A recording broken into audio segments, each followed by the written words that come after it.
Bah, aujourd'hui, du coup, ce qu'on va faire, c'est qu'on va regarder donc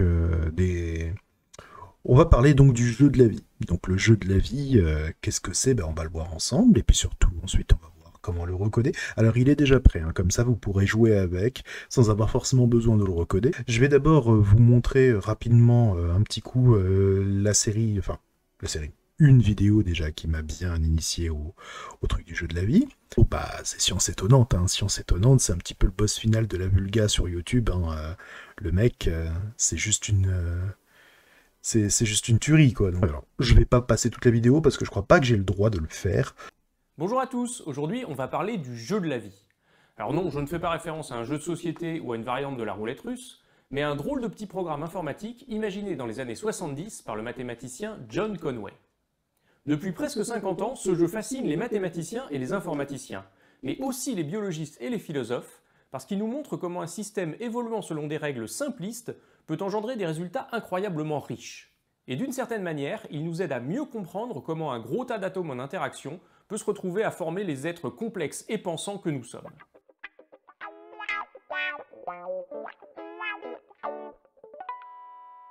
Le jeu de la vie se joue sur un tableau de cases carrées et qu'on peut prendre aussi grand qu'on veut. Et on imagine que chacune de ces cases peut héberger une cellule, comme une cellule vivante. Si la case en contient une, on la colorie en noir, et à l'inverse, si elle est vide, on la laisse en blanc.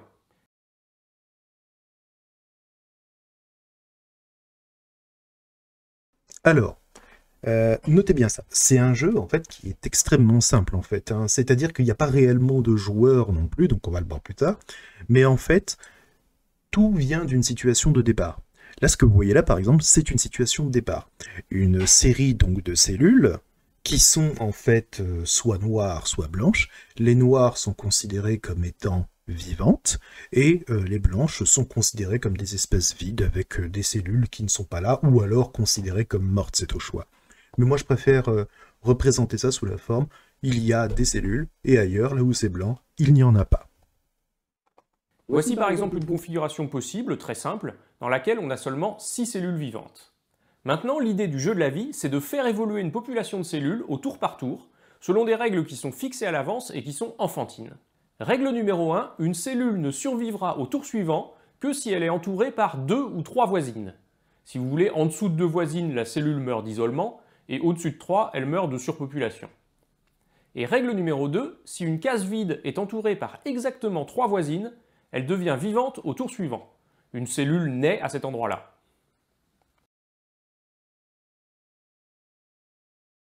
Alors, bon, là, c'est le gros instant promo pour Mikado, hein, tant pis, hein. Euh, concernant donc concernant du coup, What's it like to learn math on brilliant.org? Brilliant gives you hands-on to help you learn by doing. Alors, concernant du coup les deux règles. Les deux règles en question que vous venez de voir, c'est celles donc que j'ai implémentées dans le jeu de la vie. Je vous donnerai le lien tout à l'heure pour que vous puissiez cloner le dépôt et regarder le jeu, etc. Le but donc pour moi, ça va être déjà de vous décrire comment je l'ai recréé, pourquoi, avec quels outils, de façon rapide et efficace. Et ensuite, le but, c'est de jouer un petit peu avec pour pouvoir s'amuser et comprendre en quoi c'est intéressant. Ce qui est intéressant donc avec le jeu de la vie, c'est qu'en fait, les règles que vous avez vues là, ce sont les deux seules. C'est-à-dire qu'il n'y a pas d'autres règles que celles que David, ici, de la chaîne Science Étonnante, allez vous abonner honnêtement si vous regardez de la vulga sur YouTube, c'est sa chaîne à lui qu'il faut regarder en priorité, c'est vraiment de la bombe. Donc David, ici, il nous explique donc quelles sont les deux règles. Alors ça, ce sont les deux règles du jeu de la vie de base, donc inventées par John Conway. Il y en a eu bien d'autres après, hein. Il y a même eu d'autres types de jeux qui peuvent s'apparenter au jeu de la vie avec juste du coup des règles différentes. Donc ça, on pourra peut-être le voir un petit peu, je crois que c'est listé en fin de vidéo, mais pour le coup, c'est vraiment un truc qui est hyper intéressant. En fait, ça fait partie de la suite de problèmes que l'on peut retrouver sous l'appellation des automates cellulaires. Donc je vous laisserai googler ça, etc. Il y a des pages Wikipédia qui sont très bien faites là-dessus, qui expliquent quels sont les différents types d'automates cellulaires que vous pouvez trouver, construire, etc. Nous ici, donc, on va s'intéresser donc au jeu de la vie qui possède donc des automates cellulaires, donc les fameuses petites cellules que vous voyez là, qui obéissent donc à ces deux simples règles. Et avec ces deux règles, vous allez voir qu'on peut obtenir des choses hyper balèzes. Ça donne, essayons d'appliquer ces deux règles d'évolution sur notre exemple précédent. Ici, on a une cellule qui n'a qu'une voisine, donc qui va mourir d'isolement. Ici, on a une case vide qui a exactement 3 voisines, donc il va y avoir une naissance ici. Et pareil pour là, et pour les 3 cases qu'on trouve en dessous. Au tour suivant, on a donc une nouvelle situation qui est celle-ci. Et ensuite, on n'a plus qu'à recommencer pour refaire évoluer cette nouvelle configuration. Et voilà. Donc, tout le but du jeu de la vie, c'est ça. C'est de partir de situation de départ et de faire évoluer la situation à partir donc des 2 règles, coup par coup, donc tour par tour. Donc là, vous voyez, il y a un certain nombre de tours qui sont décomptés. Je ne l'ai pas mis d'ailleurs, le petit compteur de tours sur ma version, mais c'est pas grave, vous pourrez le rajouter assez facilement. Donc maintenant, ce que l'on va faire, c'est que plutôt que d'écouter uniquement bêtement la vidéo de David, ce que l'on va faire, c'est que l'on va aller donc regarder ce que nous, on obtient. Alors, je vous ai donc préparé un projet avec donc le jeu de la vie. Donc c'est sur le Mukachi no Live Coding, hein, c'est le même GitHub que d'habitude. Pour le coup, normalement, vous pourrez aller donc retrouver ça. Je vais vous le montrer, il est là. Donc si on prend GitHub, alors ça c'est pas Voodoo, hop, voilà. Parce qu'en ce moment je travaille avec Voodoo. Donc du coup, on va aller regarder la suite des dépôts. Ah oui, chez Voodoo, j'y fais des jeux vidéo, hein, pour celles et ceux qui n'étaient pas au courant. Donc, Mukachi no Live Coding, vous avez donc ce dépôt-là, et ce sera la branche Game of Life. La branche Game of Life contient absolument tout ce dont vous avez besoin. Hop, alors attendez, je regarde quels sont les différents... Ok. Donc du coup, vous avez donc sur cette branche absolument tout ce qu'il vous faut pour démarrer un jeu de la vie. Alors, si vous prenez ça et que vous le clonez, que vous switchez la branche et que vous faites un npm install, vous vous retrouvez donc du coup avec ce projet qui se retrouve donc avec un map.json. Donc un map.json, ici, il y a donc des patterns, donc ça je vous expliquerai après ce que c'est, le nombre de lignes, le nombre de colonnes, ainsi que la taille des cellules. La taille des cellules de base à l'écran, puis après, vous inquiétez pas, on va pouvoir zoomer, dézoomer. Donc j'ai mis en place un zoom, des zooms très simplistes en place, qui est utilisé donc à base de map de touches, hein. Vous aurez juste à utiliser votre clavier. Et le ticker, disent donc ici, c'est tout simplement le temps entre deux rendus de frame. On n'est pas spécialement obligé d'avoir des rendus qui soient hyper rapides, histoire d'économiser un petit peu de ressources sur les machines qui en ont assez peu. Moi, pour ma part, une grosse machine, donc je peux le faire tourner à balle, il n'y a pas de problème. Mais j'ai pensé aux petites machines, et du coup je me suis dit, vas-y, on va implémenter le ticker. Donc ici, c'est le temps entre 2 frames. Donc ici, par exemple, si je mets 20 millisecondes entre 2 frames, c'est-à-dire que normalement, ça va au maximum tourner à 50 fps. Dans les faits, ça sera un petit peu moins parce qu'il y a le temps de calcul du jeu, plus le temps de rendu, et ensuite on applique les 20 fps, ensuite on applique les 20 millisecondes de différentiel. Donc on va tourner aux alentours de 40 millisecondes ici, enfin de 40 millisecondes, de 40 fps ici. Donc comment on fait pour démarrer ça? Alors, moi je l'ai démarré déjà sur une petite console à part. Vous avez juste, donc après avoir fait le npm install, etc., vous avez juste donc une seule commande à démarrer. Donc moi ici, je suis passé en node minimum 17.3.0. C'est le minimum puisqu'il y a une dépendance ici, qui est là, c'est Texture Packer. C'est un outil donc, que j'ai codé il y a assez longtemps, qui permet en gros de packager des textures, donc de regrouper plein de petites images en une seule grosse image, ce qui optimise le temps de chargement. Donc du coup, vu que je lance cet outil-là et qu'il nécessite au minimum Node 17+, eh bien on nous demande de gérer, de passer sur du Node 17+. Vous pouvez, si vous avez un autre node d'installer sur votre machine, utiliser l'outil NVM pour Node Version Manager, qui vous permet de switcher, de télécharger plusieurs versions de Node, et du coup de pouvoir passer en fonction du projet d'une version de Node à l'autre. Moi ici j'utilise la 17.3.0 pour ce projet, à cause de mon outil justement, mais pour le boulot, par exemple, j'utilise la 14.19.0 parce que j'utilise pas cet outil-là pour le boulot. Ensuite, vous avez juste à taper npm run start, ça vous lance le packager de texture, la compilation, et ça vous lance le serveur. Vous n'avez plus qu'à ouvrir. Donc, comme vous n'avez plus qu'à ouvrir, boum, normalement, vous avez donc ici le jeu qui s'ouvre, et là vous avez donc le compteur de FPS, donc ici on est une trentaine de FPS, on est à la frame numéro 360, alors je l'actualise que toutes les secondes hein, ce truc là.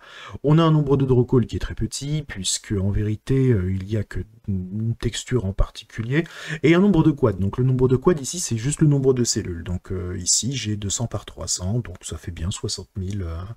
Ça fait bien 60 000 quads, plus le quad pour les statistiques, plus deux autres quads que je sais pas d'où ils viennent. Ah si, ils viennent du stage et ils viennent de la map qui contient le truc. Ok, donc pour pouvoir dessiner sur cette map, vous avez plusieurs solutions. Vous avez donc la possibilité d'ajouter donc un pattern. Vous appuyez donc sur la touche P. Sur la touche P, ce qu'on va faire, c'est qu'on va ajouter donc un single ici. Donc ça, ce sont les différents patterns, c'est-à-dire que vous pouvez ajouter des patterns que j'ai précodés. Vous tapez donc le nom du pattern et vous dites bah, le numéro de la ligne et le numéro de la colonne. Donc ici, pattern, on va mettre, je sais pas, bon, 50 et 100. Tiens, hop. Et là, on ne le voit pas. C'est normal, c'est parce qu'il est apparu un peu plus loin. Il est ici. Donc là, vous voyez, elle est là. Sinon, vous avez la possibilité de dessiner par vous-même. Donc pour zoomer, dézoomer, c'est flèche du haut, flèche du bas. C'est capé, hein, donc vous pouvez pas dépasser une certaine valeur.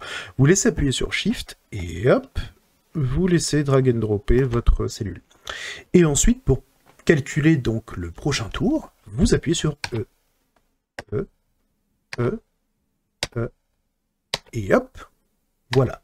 Donc là, on voit en fait ce que ça donne concernant donc notre structure de base.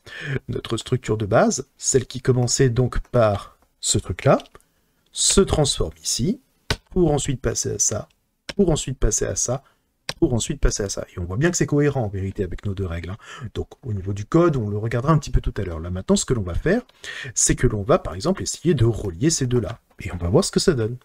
Là, vous voyez, ça évolue totalement différemment. Et on peut voir en fait que les règles nous amènent en fait à deux situations. Soit une forme évolue en une ou plusieurs figures stables, soit une forme évolue jusqu'à ce que l'intégralité des éléments disparaissent. Mais en vérité, à un moment donné, il y a des éléments qui disparaîtront, et le plus souvent, il y aura des éléments qui seront stables.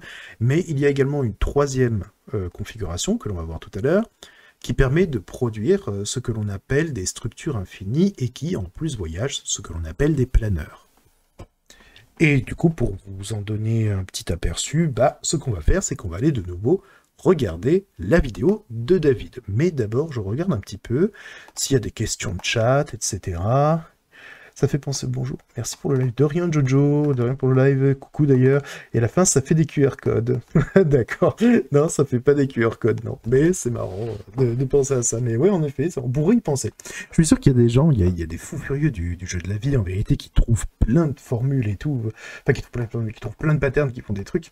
Il y a des générateurs de générateurs qui sont assez incroyables. Ça fait penser donc au blob. Oui, en effet, parce que le principe du blob, c'est aussi qu'il peut se reproduire. Et bien ici, c'est exactement la même chose. C'est un automate cellulaire. Alors il peut se reproduire, il peut ne pas se reproduire, il peut mener à plein de choses. Donc ce que l'on va faire, c'est que l'on va donc continuer un peu la vidéo. Alors pour ça, je vais repasser dans la bonne configuration. Je coupe mon son. On va avoir plusieurs morts par surpopulation et aussi quelques naissances. Et ainsi de suite, on peut recommencer autant qu'on veut. Vous voyez qu'appliquer les deux règles est extrêmement simple. Et en fait, on appelle ça le jeu de la vie, mais c'est pas vraiment un jeu puisqu'il n'y a pas de joueur. Vous n'avez aucune décision à prendre, à part choisir la situation de départ. Et ensuite, il suffit d'appliquer les règles pas à pas, sans réfléchir. Si on revient à notre petit exemple, on a atteint la configuration suivante, un carré fait de 4 cellules. Et là, vous pouvez vous convaincre que plus rien ne se passe, ni mort, ni naissance. La figure n'évolue plus, elle est stable. Évidemment, le fait qu'on arrive sur cette structure stable est lié au choix qu'on a fait pour la configuration de départ. Si on avait pris une configuration différente, les choses se seraient passées autrement. Pour explorer différents scénarios, on ne va pas continuer à faire ça à la main. Il se trouve que les règles sont extrêmement simples, donc très faciles à programmer, et ça va permettre de calculer beaucoup plus vite les évolutions. Alors il existe plein de petites applications qu'on peut télécharger, mais pour pouvoir vous faire des belles illustrations, j'ai recodé moi-même le jeu de la vie en Python, et pour ceux que ça intéresse, je mettrai le lien dans la description. Quand John Conway a proposé les règles du jeu de la vie en 1970, lui et quelques acolytes ont commencé à explorer plein de configurations de départ pour voir où ça les menait. Bon, évidemment, si je pars d'une seule cellule ou même de deux, elle meurt tout de suite d'isolement. Donc prenons donc 3 cellules en ligne. Alors, pour les 3 cellules en ligne, est-ce que vous avez une vague idée de ce que ça pourrait donner? On va voir hein, s'il y en a parmi vous qui ont quelques idées. Hop, je vais mettre le chat sur le côté. Moi, ça me fait penser... oui, parfois, oui, je code en Python. Enfin, si, c'est quand même rare, hein, c'est quand même rare. Ça m'arrive pas souvent de coder en Python. La dernière fois que j'ai codé en Python, ça devait être il y a 6 ou 7 mois, c'était pour faire tourner une simulation sur TensorFlow, en fait. Alors, est-ce que ça donnerait donc une croix? Bon, on va voir. Une croix... En fait, ici, ce qu'il faut bien se rendre compte, c'est qu'une cellule survit si elle a au moins 2 voisines qui sont en vie. D'accord? Donc, ici, celle-ci, en fait, n'a qu'une seule... Alors, les voisines, hein. Les voisines qu'on entend, c'est 1, 2, 3, 4, 5, 6, 7, 8. D'accord? Donc, elle a 8 voisines. Et celle-ci ne peut survivre que si elle a au moins 2 voisines en vie. Donc, celle-ci va mourir. Celle-ci, elle ne peut survivre que si... que si elle a au minimum donc 2 voisines et au maximum 3 voisines en vie. Donc ici c'est le cas, il y a 2 voisines en vie. Donc du coup elle va survivre. Et ici c'est pareil, elle va disparaître parce que c'est la même configuration que l'autre de ce côté-là. Ensuite, une case va apparaître, d'accord? Une cellule peut apparaître si et uniquement si elle a au minimum 3 voisines en vie. D'accord? Ça fait apparaître une nouvelle case. Donc celle-ci va apparaître et celle-ci aussi. On va le regarder. On va le faire tourner. Prenons donc 3 cases et faisons tourner le jeu de la vie. Et là, on voit en fait qu'on a une structure qui ne fait que se répéter. C'est ce que l'on appelle un clignotant.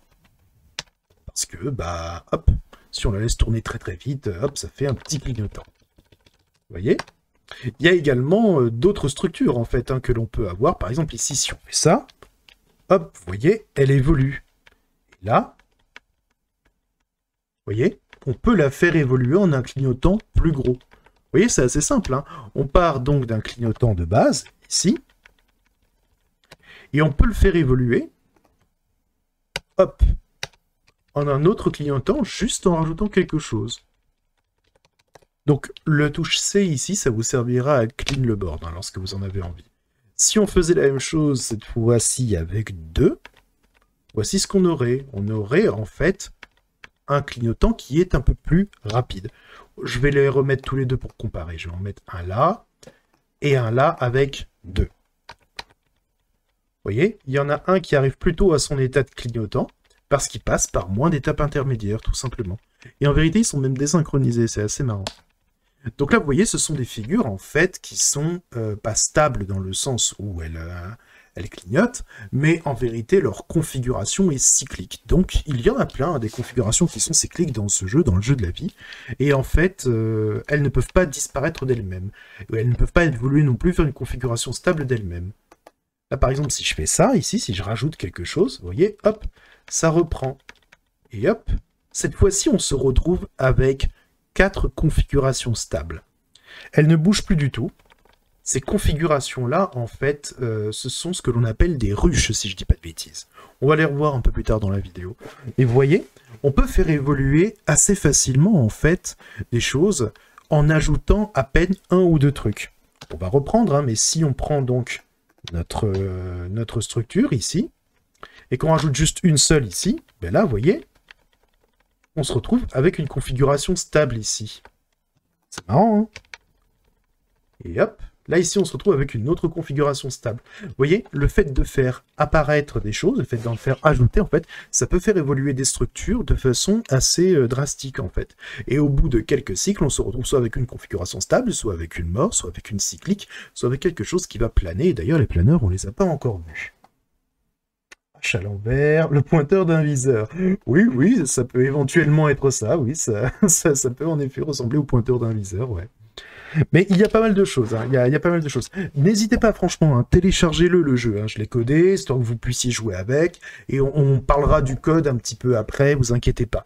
Mais en soi, le code, ici, c'est pas le plus important. Ce qui est le plus important, c'est de s'amuser, c'est de jouer, c'est de comprendre à quoi sert le jeu de la vie. Et le jeu de la vie, en fait, pour l'instant, notez bien que ce qui est intéressant, c'est qu'à partir de structures extrêmement petites et avec de règles extrêmement simples, on peut se retrouver avec des structures qui évoluent beaucoup plus... de façon beaucoup plus sympa. Là, par exemple, ici, si je veux faire ça, hop, hop, voyons voir un petit peu, et hop, vous voyez, ça meurt. C'est quand même marrant, hein. Alors que le même truc, hein, là, ici, par exemple, je vais lui mettre ça. Et là, je vais juste lui mettre un truc en plus, hein. Ici, tout à l'heure, quand j'avais mis ça, hop, hop, vous voyez, quand j'avais mis ça, ça a évolué en cas de structure stable. D'accord? Ici, zut. Alors oui, pour décocher une case, il vous suffit de cliquer dessus sans laisser appuyer sur Shift. Shift, c'est quand vous laissez appuyer sur Shift et que vous cliquez. Oui, clairement, ouais, c'est le genre de jeu, tu commences à jouer avec, tu finis par y passer la nuit, bah, l'autre soir, en fait, j'ai beaucoup joué, en fait, moi, derrière. Hein. Alors ensuite, j'ai trouvé plein de sites qui répertoriaient des structures bien sympas et tout, et du coup, j'avais entrepris de faire une série de petits outils qui me permettaient d'aller les chercher sur le site, mais ça me prenait un peu de temps, et je devais préparer l'autre live également, le live, donc, sur les méthodes de vote, donc ce sera le prochain live, sur comment recoder des algorithmes pour mieux voter. Les élections sont passées, je pense que ça n'a échappé à personne. S'il y en a quelques-uns parmi vous qui me suivent sur Twitter, je suis désolé, parce que j'ai fait mon gros gauchiste, donc du coup, bah, désolé, hein, si ça m'a froissé certains. Mais j'ai essayé de me limiter sur LinkedIn, hein, donc, et j'ai encore rien mis sur YouTube, même si à mon avis, ça va pas tarder quand même. La vidéo d'ailleurs sur les méthodes de vote, je pense très sincèrement que je vais le faire. Il y a également un live sur la théorie des jeux que j'aimerais bien faire, notamment sur les bénéfices de la collaboration versus la compétition. Dans le fond, c'était assez politique. Mais le but du jeu, c'est aussi de faire découvrir des choses. Pas forcément que de faire du code pour du code, parce que bon, un énième site web, c'est chiant, j'ai déjà dit. De toute façon, je fais jamais de live où je fais... Je fais jamais de vidéo ou de live où je fais juste des sites web ou des trucs dans le genre, ça m'intéresse pas, je veux dire, bon, je l'ai fait pendant un temps. Aujourd'hui, je suis bien content de bosser avec le client avec lequel je bosse, je fais des jeux vidéo, je suis très content. Mais en soi, tout ce qui est éducation, jeu de la vie, etc., il y a plein de choses comme ça qui sont très intéressantes à explorer. Pas besoin de faire des sites web. Si vous voulez quelqu'un qui fait des sites web, il faut aller ailleurs. Voilà, chez les concurrents. Et encore des concurrents. Ça, c'est pour ceux qui en vivent. Moi, j'en vis pas. Je fais mon live pour m'amuser. Donc ici, on reprend donc notre structure. Voilà, notre structure clignotante. Quand on met en place donc 4 trucs ici, voilà ce qu'on a. Si on en rajoute un, tiens, voyons voir un peu comment ça évolue. Ouais, ça part en cacahuète quand même. Hein. Vous voyez, juste une seule et boum, ça mène à l'effondrement. Et c'est très intéressant en fait, parce que on peut déjà commencer par voir quelque chose là-dedans. Un schéma qui est très intéressant en fait, qui consiste à dire que dans cette configuration-là, même avec seulement 2 règles de base, une structure qui n'est pas bien adaptée finira par mourir. Et pas bien adaptée, ça ne signifie pas forcément une structure à qui il manque des choses, mais peut-être une structure à qui il y a, par exemple, une chose en plus. Et là, vous voyez, au bout d'un moment, tout finit par s'effondrer, en fait. Boum. Voilà. Ce serait marrant de coder un algo qui retourne la structure de départ nécessaire pour arriver à la structure de fin. Oh, ça en soi, c'est pas très difficile, il suffit de mettre en place un historique. Hein. Il y a plein de versions du jeu de la vie qui le font, qui permettent de remonter... C'est ça. Par contre, partir d'une position donnée pour retourner à une situation de départ de base, c'est pas forcément possible parce qu'il y a plein, par exemple, à un moment, je vais pouvoir me retrouver avec cette structure-là, si tu veux, et le problème, c'est que cette structure-là, bah, il y a plein d'autres structures qui peuvent l'amener, ou même, attendez, le truc le plus bête, la structure qu'on retrouve le plus, c'est ça. Cette structure-là, en fait, ici, par exemple, cette structure-là m'amène dessus. Mais il y a également, cette structure-là qui m'amène dessus. Vous voyez? Il y a également cette structure-là qui m'amène dessus. Il y a plein de choses comme ça, en fait, qui peuvent donner une même situation finale. Donc, si vous voulez, le jeu de la vie, c'est un algo qui est quand même assez destructif dans l'histoire. Il ne garde pas en lui toutes les étapes qui permettent d'arriver à une situation donnée et qui permettrait donc de rebrousser chemin. C'est une opération qui ne se soucie pas de journaliser en fait ces étapes. Donc du coup, il faut, ce n'est pas bijectif comme les algos de hash. Tout à fait, Top Pouce, c'est tout à fait ça. Ce n'est pas bijectif, et de fait, donc du coup, si vous voulez vraiment conserver cette information-là, il va falloir donc coder votre propre structure de sauvegarde, qui n'est pas très difficile en vérité, hein. Il suffit juste de passer au travers de la map, de sauvegarder les coordonnées, enfin de sauvegarder le numéro du tour, de sauvegarder la position de chaque cellule vivante à un instant T, et vous pouvez effacer la map et la refile avec chacune des étapes comme vous le voulez en fait. Bien sûr, ça consomme un peu de RAM, hein, mais bon, c'est pas non plus le truc le plus dingue du monde, quoi. Donc. Poursuivons, on va donc relancer un petit peu la vidéo. Je coupe mon son à moi. Et voilà ce qui se passe quand on les fait évoluer. On n'obtient pas une configuration stable comme tout à l'heure, mais une structure oscillante. On l'appelle le clignotant. En partant de 4 cellules en ligne, l'évolution s'arrête mais sur une nouvelle structure stable qu'on surnomme la ruche. Et avec 5 cellules en ligne, on obtient au bout de quelques tours une nouvelle structure oscillante constituée de 4 clignotants. Mais en fait, on n'obtient pas toujours des structures stables ou oscillantes, hein. Parfois, certaines structures finissent par mourir complètement, comme celle-ci par exemple. Alors je ne vais pas vous faire toutes les configurations de départ possibles et imaginables. Ce qui est marrant pour trouver de nouvelles structures stables ou oscillantes, c'est de partir d'une situation de départ un peu aléatoire, de lancer l'évolution et de voir où ça nous mène. Dans les structures stables qu'on peut trouver comme ça, voici par exemple celles qu'on appelle le bateau, le pain et la mare. Et dans les structures oscillantes, à part le clignotant, voici la balise et le crapaud. Ce qui est fascinant dans le jeu de la vie, c'est la manière dont des petites choses simples peuvent engendrer une grande complexité. Par exemple, prenez comme situation de départ la configuration en ruche, qui est stable, hein, on l'a dit, mais en ajoutant juste une petite cellule dans un coin. Lancez l'évolution et voici ce qui se passe. Vous avez maintenant 4 ruches qui sont apparues. Si je prends un escalier comme ça, avec juste 6 cellules, regardez, la structure se développe, on se demande jusqu'où ça va continuer, et elle finit par s'arrêter vers une structure stable constituée de 4 blocs assez éloignés les uns des autres. Et il a fallu 63 générations pour ça. Alors je pourrais vous en montrer plein comme ça, mais l'observation qui a fasciné Conway et qui lui a montré tout le potentiel de son petit jeu, c'est l'évolution de cette simple structure. 5 cellules, c'est tout. Et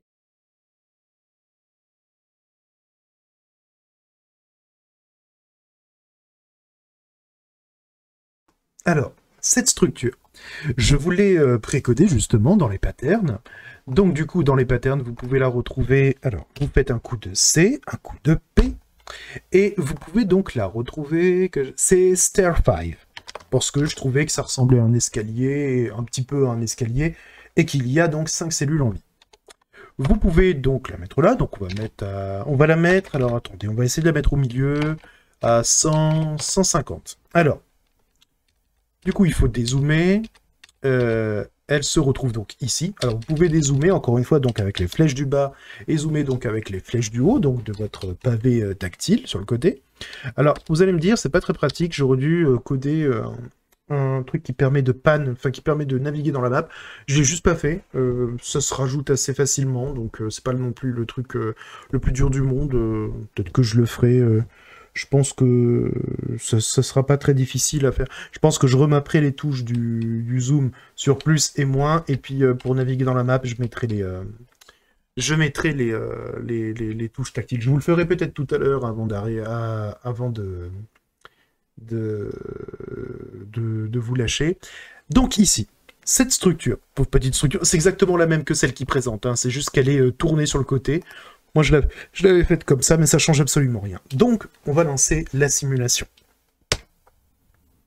Et là, comme vous pouvez le voir, la structure évolue, évolue, évolue. Et là, ce que vous pouvez voir, c'est que donc, en fait, elle évolue beaucoup.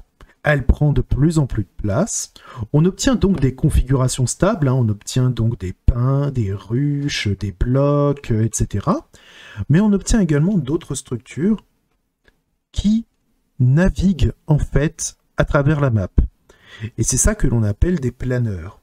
Donc des planeurs, en fait, ce sont des petites structures qui peuvent... Donc ici, vous voyez, un planeur, c'est un L avec un petit carré ici, qui s'auto-entretient et qui se déplace, en fait, et dont la structure se répète tout en se déplaçant.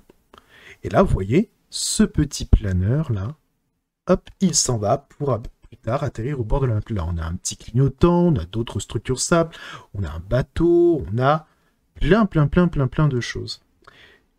Et en fait, ce qui est intéressant avec les planeurs, c'est qu'on peut les positionner de telle sorte à on peut les orienter de telle sorte à ce que les planeurs atterrissent dans des structures plus grandes et un peu plus stables, histoire de relancer, de remettre une pièce dans la machine. Il y a même des structures qui permettent de produire des planeurs à l'infini. Alors, vous avez une structure comme celle-ci, sous la forme d'un gun. Donc, gun. Hop. On va le mettre encore une fois à 100, 150. Et voici donc un canon à planeur. C'est-à-dire qu'il va produire en permanence des planeurs. Si vous le laissez tourner, hop, vous voyez, là il y a un petit planeur qui a été projeté.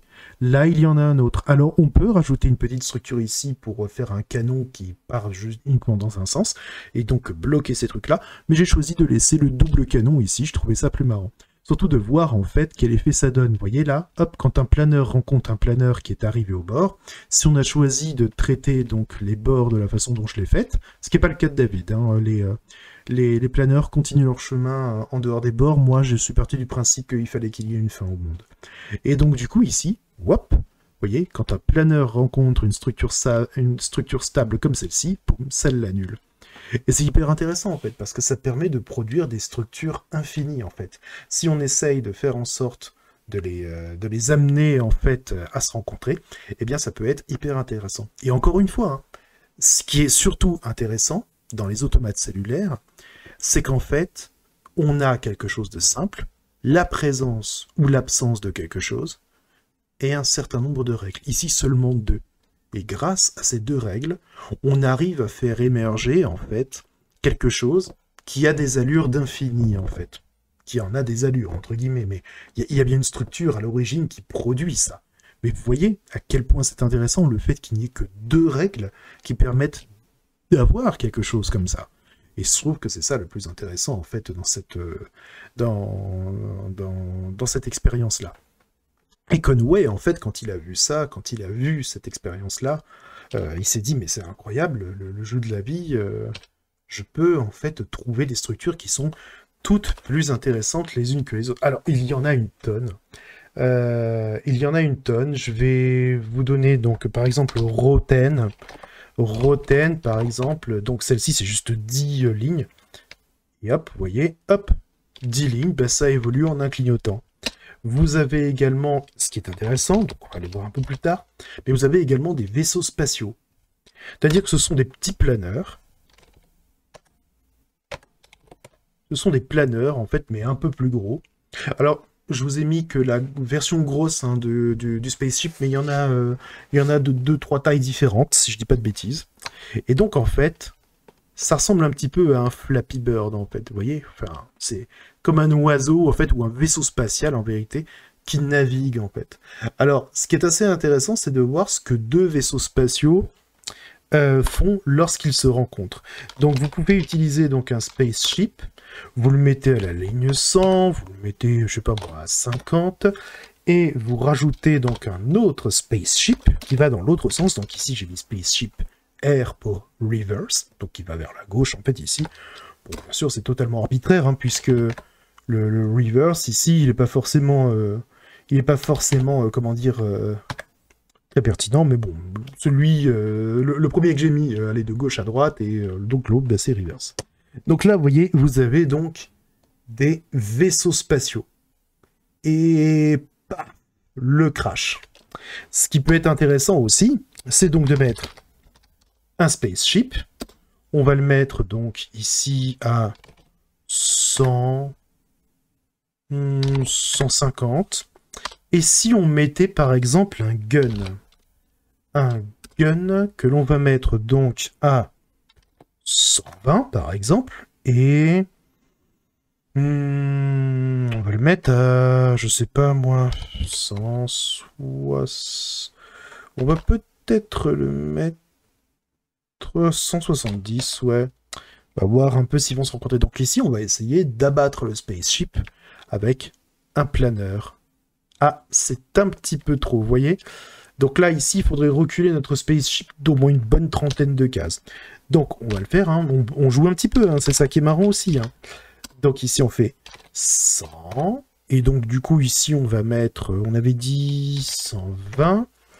Donc ici, on a donc notre gun que l'on va mettre donc à 120 et 170. Donc, on va produire notre projectile qui va donc tenter d'aller intercepter. Ah, ça a l'air de bien marcher. Ah, paf. Et là, waouh, il explose en laissant énormément de trucs derrière lui. Et boum, voilà. Et là, vous voyez, ce qui est génial donc avec le canon, c'est qu'il a produit en fait le combustible qui a permis de faire tout exploser autour de lui, de faire tout évoluer. Et là, on voit encore des planeurs qui émergent. Bref, c'est un jeu hyper intéressant pour tout ce qui est phénomène d'émergence en fait. Alors, on va aller regarder un petit peu du côté du chat. Est-ce qu'il y a des questions? Ah, il me semble qu'on rappelle les extrémités droite-gauche et vice-versa. C'est magnifique de cliquer pour indiquer les coordonnées du pattern. Les automates, ou de cliquer sur la map pour indiquer les coordonnées du... Ah oui, on pourrait... Il y a plein d'améliorations. J'ai juste pas fait en sorte d'avoir trop de... je me suis pas trop pris la tête, en fait. J'ai juste codé le jeu. Le but, c'était... avant tout de vous montrer le jeu, etc. Oui, je vais continuer de le faire tourner, pardon. Le but, en fait, c'était de vous montrer surtout à quel point ça pouvait être intéressant et à quel point on pouvait, avec peu de code et peu de règles surtout, trouver en fait des choses qui sont intéressantes à faire. Oui, c'est le jeu de la vie, Tom Pouce. Ah oui, c'est parce que tu réponds à quelqu'un peut-être. Regardez, première fois sur le chat. Ah, Captain Piu Piu. Ah, bah salut Captain Piu Piu. Bienvenue à toi. J'espère que ça va te plaire. Donc, je stream à peu près une fois tous les 50 000 ans, mais à chaque fois, j'essaye de faire en sorte que ce soit un peu intéressant. La dernière fois, on a codé un Pac-Man. Là, on recode le jeu de la vie. Enfin, pour l'instant, je présente le jeu de la vie tel que je l'ai recodé, avec les bonnes règles, etc. On regarde en même temps une vidéo YouTube qui est une super vidéo de la part du Super Science Étonnante, et qui d'ailleurs m'a donné cette idée pour ce live. Donc du coup, voilà, là, on a réussi donc à intercepter un spaceship avec un planeur qui nous a servi de projectile, et ça a donné ce joyeux bordel. Le jeu de la vie dans le jeu. Oui, on peut reproduire le jeu de la vie dans le jeu. Ça, on va le voir un peu plus tard. Mais en vérité, le jeu de la vie, techniquement, c'est quelque chose qui peut servir de machine de Turing. Et comme le veut la théorie et même la pratique, toute machine de Turing peut émuler une autre machine de Turing.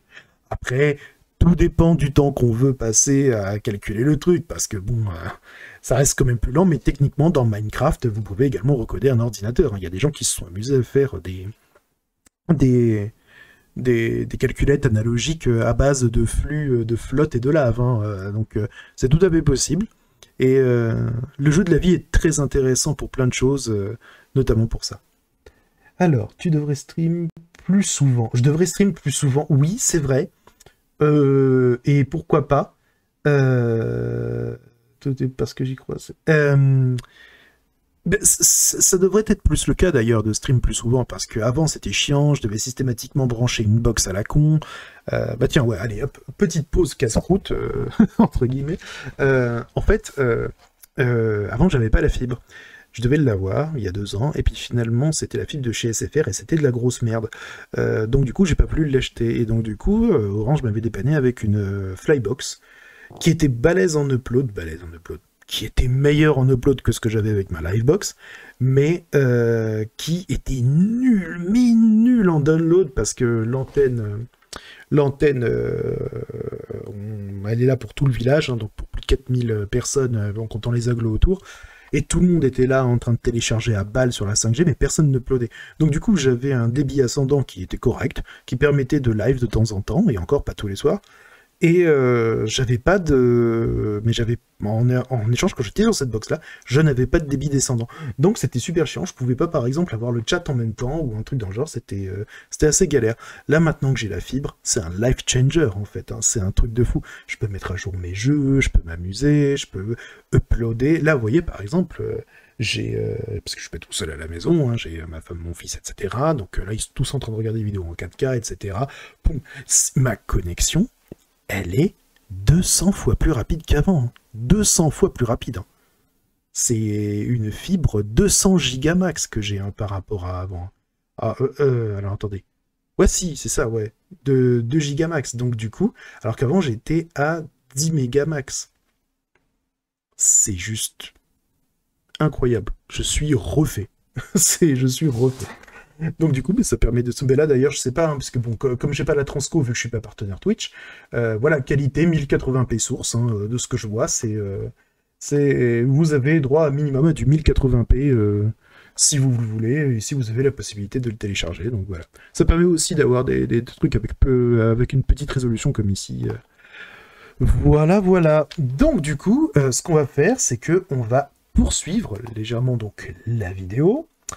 On va aller un peu plus en avant parce que finalement, bah, on a encore pas mal de choses, à voir. Et puis, bah, ensuite, on regardera un petit peu le code. Et puis, bah, fin de live, je pense que ce qu'on fera, soit on jouera à quelque chose qui peut être intéressant, soit on fera en sorte de regarder un petit peu ce qui nous intéresse pour les prochains lives. Notamment, est-ce qu'on veut regarder donc de la théorie des jeux? Il y a un excellent site qui est déjà codé pour la théorie des jeux et qui explique bien le truc. Et il y a également tout ce qui est méthode de vote qui est très intéressant. Donc du coup, on pourra voir ça ensemble un peu plus tard. Et pourtant, regardez. Et là, en fait, je vais devoir accélérer le film et aussi un peu dézoomer. Parce que ça continue. Encore. Encore. Et voilà. La première chose étonnante, c'est qu'il a fallu 1103 générations pour que l'évolution se stabilise, ce qui est quand même énorme vu qu'on est parti de 5 cellules toutes bêtes. Et l'évolution a été complètement chaotique, hein, apparemment aucun motif récurrent, et à la fin on se retrouve avec une configuration sans aucune symétrie, constituée de 4 clignotants, ici, et de 15 structures stables. 8 blocs de 4, 4 ruches, un bateau, un pin et un navire. Mais ça n'est pas ça le plus fascinant. Au milieu de la simulation, il s'est passé un truc vraiment étonnant, je ne sais pas si vous l'avez remarqué. Je vous le remets. Regardez là, autour de la 70e génération, ce truc. C'est ce qu'on appelle un planeur. Hop, regardez, il y en a d'autres ici. Le planeur, c'est une structure qui change de forme, mais tous les 4 tours retrouve sa configuration en s'étant déplacé d'une case en diagonale. On peut en voir d'autres un peu plus tard dans la simulation. Et du coup, c'est une structure qui avance. La présence de ce petit planeur est assez révolutionnaire parce qu'elle montre deux choses. La première, c'est qu'un motif peut avoir une croissance qui sera infinie dans l'espace. Au cours de l'évolution, il y a 8 planeurs qui sont émis et qui vont donc continuer jusqu'à l'infini. La deuxième chose, c'est que ces planeurs permettent de commencer à imaginer une forme de communication entre des structures. Et on va voir que ça ouvre plein de portes. Découvrez Google Pixel 6 avec Google Tensor, le premier processeur de Google. Depuis que le jeu de la vie a été imaginé par Conway, ses adeptes cherchent à découvrir ou à construire des structures intéressantes de plus en plus grandes et de plus en plus riches. Trouver des grandes structures stables qui ne soient pas juste des associations de structures existantes, ça n'est pas si simple. La plus grosse à ce jour, c'est la suivante. On l'appelle Cthulhu. Elle est constituée de 45 cellules. Du côté des oscillateurs, on en a trouvé plein d'autres, et notamment certains dont la période d'oscillation n'est pas 2 comme le clignotant, mais peut être un nombre plus élevé. Cthulhu, naturellement. Par exemple, voici une structure appelée le pulsar, qui oscille avec une période de 3. Il faut lire du C'est-à-dire que la Lovecraft. figure se répète tous les 3 tours. Autre exemple plus compliqué, prenez 10 cellules en ligne. Au début, on a l'impression que la structure évolue sans motif particulier, mais en fait, elle se répète tous les 15 tours. C'est un oscillateur de période 15, qu'on appelle le pentadécathlon. On connaît maintenant des oscillateurs. Je me rends compte du coup que mon pentadécathlon à moi de tout à l'heure était pas bon. Alors attendez, on va aller changer ça. J'en profite du coup pour vous montrer rapidement comment fonctionne, comment on répertorie donc les patterns. Si vous voulez juste en rajouter, donc en téléchargeant le projet vous-même, vous avez donc map, pattern, et vous avez donc les patterns ici. Donc vous pouvez démarrer depuis n'importe quelle ligne ou n'importe quelle... En règle générale, moi je démarre d'en haut à gauche, donc à partir de 0,0, et je rajoute donc les données à partir de ce moment-là. Ce que je fais donc du coup, c'est que après... J'ajoute, lorsque je demande donc à l'utilisateur de rajouter la ligne de départ et la colonne de départ, je les rajoute donc à chacune des coordonnées de ce truc-là et ça me permet d'implémenter donc le pattern. On a dit donc row10. Ah bah oui, mais row10, dis donc, il n'y a rien du tout dessus. Bah, c'est bien ce que je me disais.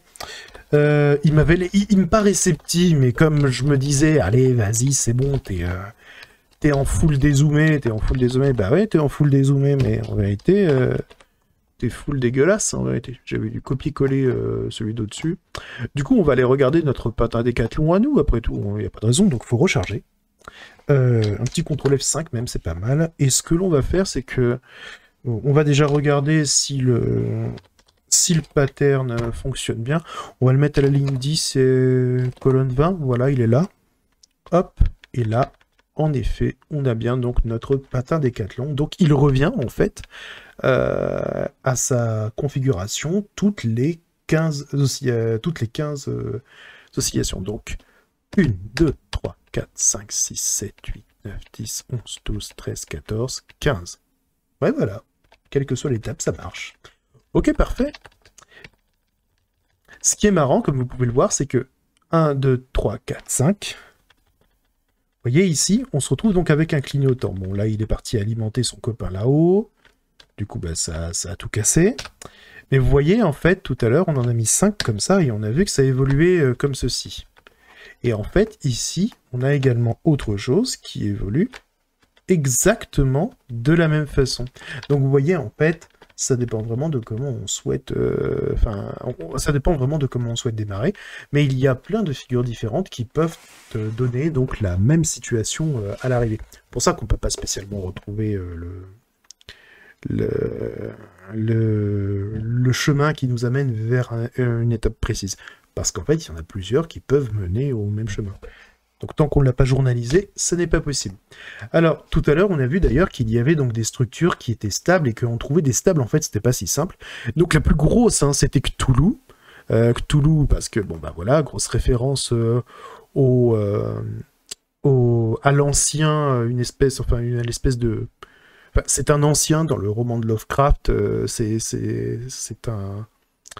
c'est une créature semi-divine en fait qui est vénérée donc par des locaux et donc du coup il s'appelle donc Cthulhu et en fait bon bah je pense que vous le voyez hein, les deux yeux, le gros pif et surtout bah, les tentacules et ben cette structure là donc en fait elle ne se dégrade pas, elle ne s'en va pas. On peut s'amuser à la reproduire hein, si vous voulez hein, mais on le fera peut-être un peu plus tard. Là on va peut-être un petit peu avancer et ce qui est intéressant en fait c'est que il existe donc des structures bien plus grandes, des oscillateurs, il en existe plein. Ce qui est intéressant, en fait, c'est de voir à quel point on peut pousser le truc loin, quoi. Alors là, ici, on a notre patin Décathlon, et là, hop. Du côté des planeurs, on a pu aussi trouver d'autres structures capables de se déplacer. Il y a par exemple les 3 suivants qu'on appelle des vaisseaux spatiaux, respectivement le petit, le moyen et le gros. Je vous les ai montré tout à l'heure, ça. Et aussi des très jolies structures comme celle-ci, c'est l'Oie du Canada. Ça c'est grave stylé je trouve. Ou bien des plus symétriques, hein, comme celle-là, qui s'appelle 60P5H2V0. Ouais. Alors tout ça est bien gentil, on peut s'imaginer même pousser le bouchon encore plus loin, mais la structure qui a provoqué une petite révolution dans le jeu de la vie, c'est celle-ci. On l'appelle le canon à planeur. Et vous voyez pourquoi, hein. La version que je vous ai montrée tout à l'heure est une version... tout en produisant des planeurs. Elle a été découverte par Bill Gosper et porte d'ailleurs son nom, hein, le canon à planeur de Gosper. Et cette structure résout une question que Conway s'était posée dès le départ. Elle montre que le nombre de cellules vivantes peut tendre vers l'infini avec le temps. Bah oui, on a des planeurs qui sont émis avec un rythme régulier et qui ne disparaissent jamais. Et on peut évidemment jouer à essayer de construire des canons pour d'autres types de structures qui se déplacent. Allez, voici un exemple extrême. Vous vous souvenez du vaisseau 60P5H2V0 ? Alors là, je vous le dis tout de suite, vous êtes juste pas prêts. Hein. ce qui va arriver. Hein. Franchement, c'est assez dingue. Regardez bien. Eh bien, on peut en fabriquer un canon. Il est juste légèrement plus gros que le canon à planeur. Bon, j'ai eu la flemme de le reproduire, En fait, celui-là, désolé. Vraiment plus gros. Regardez-moi ce balai harmonieux, vous trouvez pas ça magnifique? En fait, ce qui est magnifique, c'est surtout que toute cette complexité fascinante découle de seulement 2 règles totalement élémentaires. Vous voulez encore d'autres structures? Voici ce qu'on appelle un fumeur, c'est-à-dire une structure qui se déplace comme un vaisseau, mais en produisant des débris qui restent derrière elle. Et en partant de ce même fumeur, mais en rajoutant dans son sillage des vaisseaux spatiaux qui vont le suivre, on peut en faire une version dite écologique. Regardez, les vaisseaux vont convertir les débris du fumeur pour en faire des planeurs. C'est pas trop stylé, franchement. On peut même faire de l'écologie dans le jeu de la vie, quoi. On fait du recyclage, quoi. Franchement, c'est grave stylé. Donc, vous voyez un petit peu tout le potentiel de ce petit jeu. En fait, c'est assez incroyable, en fait. Hein. On se retrouve avec seulement 2 règles qui déterminent la vie ou la mort d'une cellule sur un champ des possibles qui est assez grand, quand même, hein, de plusieurs centaines de cases. Et en fait, juste avec 2 règles, on peut se retrouver en fait avec des formes émergentes de malades et même des versions infinies. C'est vachement beau. Il y a des trucs, et encore, très honnêtement, j'ai vu donc la suite de la vidéo, vous n'êtes pas prêts pour ce qui va suivre. Il y a encore plus beau, plus loin, plus fort. C'est juste super. Imagine if manufacturing automation was simple. Je sais pas si j'ai le droit en fait de diffuser une vidéo YouTube sur Twitch en fait. Bon, j'espère que je vais pas me faire strike comme un con parce que j'ai montré bon, je pense pas quand même. J'ai déjà vu plein de gens le faire. Ouais, mais en même temps, bon, fuck. Au pire, il y a Twitch qui m'engueule. C'est pas mon gagne-pain, donc ça me ferait juste chier de plus pouvoir live quoi, mais bon, vas-y. Hein. Une autre structure de fumeur assez impressionnante qu'on appelle un fumeur en ligne. Alors lui, il laisse un sacré bordel derrière lui. Hein. Tout à l'heure, on a vu que le canon à planeur était une structure assez compacte qui permettait de produire des cellules à l'infini. Mais en fait, on peut faire encore plus simple que ça. Voici une structure de seulement 10 cellules au départ, qui paye pas de mine. Hein. Mais voyons son évolution. Regardez, au bout d'un moment, on remarque qu'une sorte de route pavée de blocs se construit comme ça, indéfiniment. Avec seulement 10 cellules au départ, on peut montrer que c'est la plus petite structure possible ayant une croissance infinie. On peut aussi s'amuser à chercher des structures en croissance infinie qui soient les plus rapides possibles. Et là, le record est détenu par cette structure qu'on appelle Max. Et vous voyez pourquoi. Hein. Quand elle évolue, elle remplit l'espace d'un motif en rayures de zèbre qui est localement stable. Alors stable mais pas très robuste. Hein. Regardez ce qui se passe si j'ajoute artificiellement une petite perturbation quand on arrive au bord. C'est trop beau. Eh ben c'est l'apocalypse. Mais la structure la plus spectaculaire pour moi, c'est celle-ci. Elle s'appelle Breeder One. Elle est constituée de 9 gros vaisseaux qui laissent des débris et éjectent des planeurs. Mais regardez ce qu'elle produit. Les planeurs et les débris finissent par s'assembler pour former des canons à planeurs qui se disposent en ligne dans son sillage. Et donc plus le temps passe, plus le nombre de planeurs émis simultanément augmente. C'est beau, non ? Bon, ça fait quelques minutes qu'on fait des jolis dessins, on peut quand même se demander à quoi tout ça sert. Alors si tout ça vous laisse de marbre, hein, souvenez-vous que ce qui fait la beauté de la chose, c'est que toute cette complexité est engendrée à partir de seulement 2 règles extrêmement simples sur la survie et la naissance des cellules. Et c'est ça qui fait tout l'intérêt du jeu de la vie, le fait que des règles de base élémentaires puissent donner naissance à des structures et à des comportements extrêmement complexes. Et d'ailleurs, personne n'aurait pu anticiper, rien qu'en regardant les 2 règles, qu'elles pourraient donner naissance à tout ça. Et c'est ce phénomène qu'on appelle l'émergence. Le fait que des structures complexes puissent posséder des propriétés macroscopiques qu'on ne retrouve pas dans leurs constituants de base. On retrouve ces situations d'émergence aussi bien en physique qu'en biologie, mais aussi en sociologie ou en économie quand on étudie le comportement des groupes. Et c'est parce qu'ils nous renseignent sur ces phénomènes d'émergence qu'on s'intéresse beaucoup à l'étude de systèmes simples, facilement simulables informatiquement, comme le jeu de la vie. D'ailleurs, pour ceux qui s'en souviennent, j'avais déjà évoqué ces questions dans une vidéo précédente qui parlait de la fourmi de Langton. On fera peut-être un petit live sur la fourmi de Langton. En fait, je fais des lives sur absolument tout ce que je vois chez Phonoscopie et comme ce qui se passe avec les cellules vivantes. Chez David. Et d'un point de vue théorique, il a surtout été montré qu'on pouvait réaliser une machine de Turing avec le jeu de la vie. Alors une machine de Turing, c'est une sorte d'abstraction du concept d'ordinateur. Ça veut dire que tout ce qu'on peut calculer avec un ordinateur classique, on peut aussi le calculer avec une simulation du jeu de la vie. On peut concevoir des portes logiques, faire des opérations, des calculs, et à la fin reproduire avec le jeu de la vie n'importe quel programme qu'on aurait pu faire tourner sur un ordinateur. Et voici l'illustration la plus folle de cette idée. Ce que vous voyez ici, ce sont des séries de petits planeurs qui se déplacent dans une sorte de structure carrée qui les crée. Et quand on la regarde de loin, ces planeurs qui remplissent le carré, ça fait un peu comme un pixel, une case qui serait noire.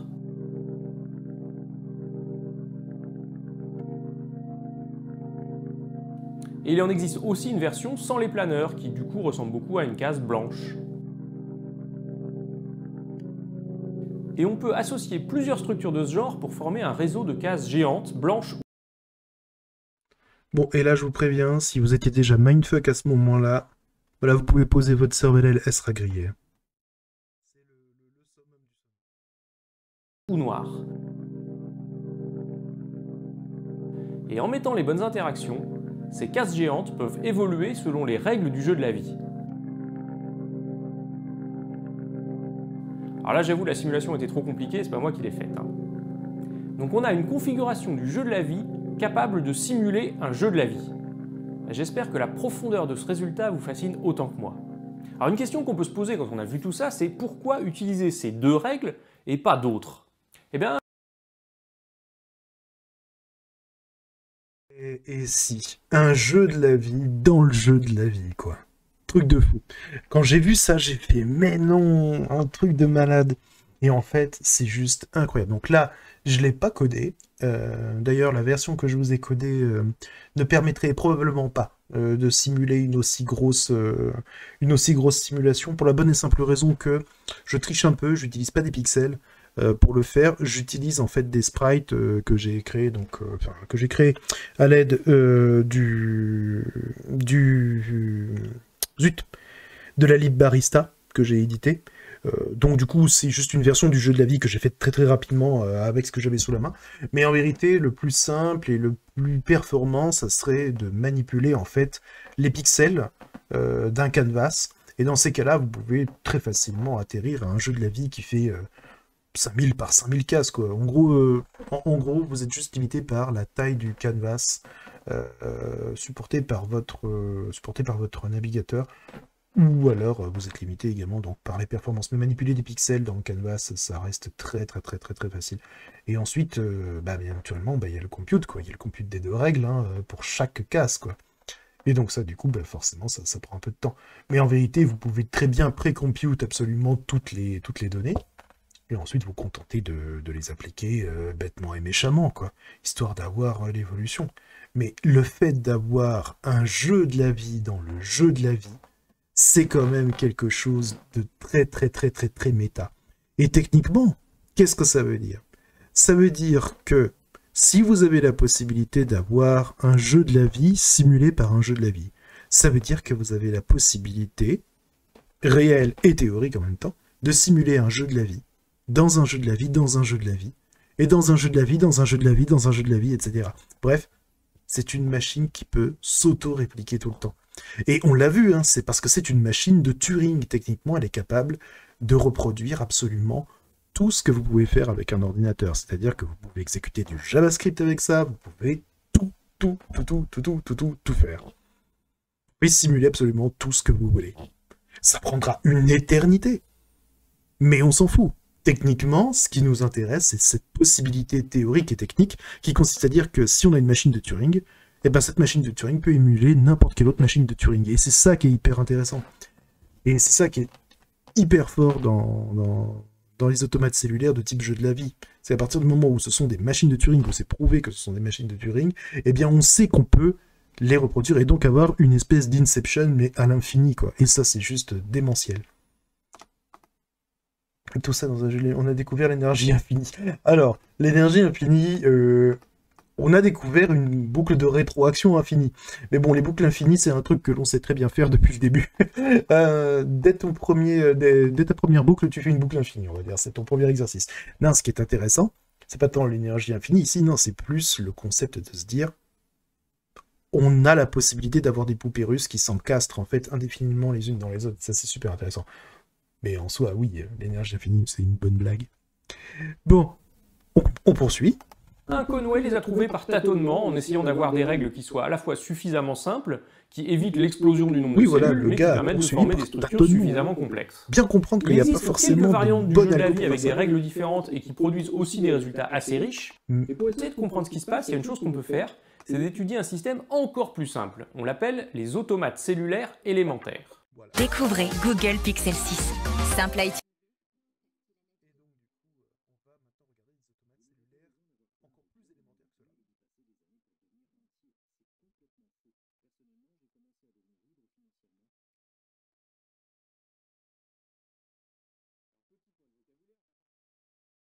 Avec des mots savants, mais le jeu de la vie fait partie de la classe de ce qu'on appelle les automates cellulaires. Il s'agit de tous les systèmes constitués de structures élémentaires simples, les cellules, et qui évoluent de façon discontinue dans le temps, selon des règles fixées d'avance et déterministes. Et pour essayer de faire un automate cellulaire encore plus simple que le jeu de la vie, eh bien on peut essayer de descendre d'une dimension, et de ne plus considérer une grille de cellules, mais simplement une ligne. Si notre système est une simple ligne de cases noires ou blanches, eh bien il va falloir spécifier les règles d'évolution en fonction des couleurs des cellules et de leurs voisines. Par exemple, voici une règle d'évolution envisageable. Alors, il y a 8 cas possibles à considérer suivant la couleur de la cellule et de ses deux voisines. Par exemple, cette règle nous dit que si une cellule est blanche et que ses deux voisines sont blanches, eh bien elle va le rester, mais que dans tous les autres cas, elle devient noire au tour suivant, ou elle reste noire. Alors essayons de voir ce qui se passe si on simule cet exemple en partant d'une configuration de départ très simple, juste une case noire. Pour que tout ça soit visuel, je vais représenter l'évolution dans le temps en empilant les lignes. Voici donc l'instant initial, ensuite le suivant, on a appliqué les règles, celui d'après, et ainsi de suite. Et si je représente ça de loin de façon accélérée, eh bien voilà ce que ça donne. Maintenant, faisons une petite modification à la règle précédente. Petit changement, maintenant, une cellule noire isolée meurt. Et voici l'image de l'évolution qu'on obtient. Et si je fais une autre modification possible, eh bien j'ai une autre évolution. Pour complètement spécifier une règle d'évolution, j'ai dit il y a 8 cas à considérer. Et donc comme à chaque fois le résultat peut être blanc ou noir, vous pouvez vous convaincre qu'il n'y a que 2 puissance 8, c'est-à-dire 256 règles d'évolution possibles dans cet automate cellulaire. Du coup c'est assez facile de les programmer toutes et de regarder de façon exhaustive ce qui se passe pour chacune d'elles. D'autant que certaines règles en plus sont symétriques les unes des autres. Dans les années 80, le physicien Stephen Wolfram s'est mis à étudier de façon systématique toutes ces règles et à leur donner une numérotation pour pouvoir les distinguer. La première règle qu'on a vue, c'est ce qu'il appelle la règle 254, la seconde c'est la 250, et la troisième qu'on a vue, c'était la numéro 50. Alors regardons maintenant une nouvelle règle intéressante, c'est la 126. Elle est à nouveau très simple, une case blanche isolée le reste, une case noire entourée de 2 cases noires meurt, comme la surpopulation, et dans tous les autres cas, la case devient ou reste noire. Et voici l'évolution de cette règle à partir d'une simple case noire initiale. Vous reconnaissez peut-être cette figure, on l'appelle le triangle de Sierpinski. J'ai noté le timecode. C'est un exemple bien connu de structure fractale. C'est marrant, non? On a des règles élémentaires complètement locales et qui permettent de créer une structure globale comme si on en avait prévu les plans d'avance. Voyons un autre exemple, c'est la règle numéro 30. Et voici son évolution. C'est bizarre, non? D'un côté, on semble avoir des structures relativement régulières, et de l'autre, ça semble totalement aléatoire. On voit de temps en temps des structures plus grosses, mais aucun motif qui se répète vraiment. Stephen Wolfram a pu montrer que cette structure était chaotique dans un sens mathématique bien défini, et qu'on peut même s'en servir comme générateur aléatoire de nombres. Allez, un dernier exemple de règle, mais celle qui a le plus fasciné Wolfram. Il s'agit de la célèbre règle numéro 110. Et elle ne diffère de la règle 126, celle du triangle de Sierpinski, que par un seul changement que voici. Si on étudie son évolution, on s'aperçoit que d'un côté, à droite là, ça reste complètement blanc. Par contre, à gauche, il se passe des drôles de choses. À première vue, le motif a l'air régulier partout, mais quand on y regarde de plus près, on voit que des structures apparaissent, se propagent, disparaissent. Et il y a comme des interactions entre ces structures sur un fond qui lui reste régulier. Les structures qui se propagent se comportent un peu comme les planeurs du jeu de la vie. Et on peut simuler aussi loin qu'on veut cet automate cellulaire, ce comportement étrange demeure. C'est pas quelque chose de régulier, c'est pas non plus quelque chose de chaotique, c'est entre les deux. C'est comme si on venait de créer un petit monde dans lequel des formes de vie artificielles se développeraient et interagiraient, une sorte de mini-jeu de la vie. En 2002, le mathématicien Matthew Cook a publié une démonstration du caractère universel de la règle 110, c'est-à-dire qu'on peut s'en servir pour simuler une machine de Turing.